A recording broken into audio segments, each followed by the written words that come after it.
Së pari ka të bëj nga sa vite ka personi që ka një diagnozë të mirëfillt.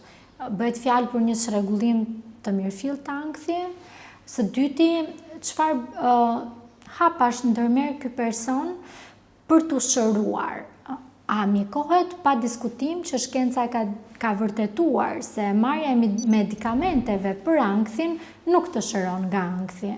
Por psikoterapia me qasjen e duhur dhe me vullnetin që personi ka për ta vendosur në praktik çdo gjë që i mësohet në një seancë psikoterapie, ka treguar të dhëna shumë të mira që po, ka raste që ankthi shërohet.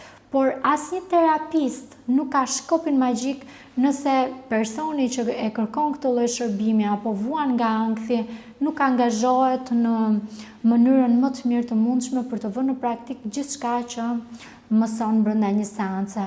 Po, ankthi dhe atakët e panikut shërohen, por shërohen duke marrë ndihmë profesionale dhe shumë të personalizuar sipas nevojës, që do të thotë, një çrregullim i ankthit i shfaqur së fundmi është shumë lehtë të shërohet sesa një çrregullim ankthi ku personi e ka mbajtur të patrajtuar për 20 vite.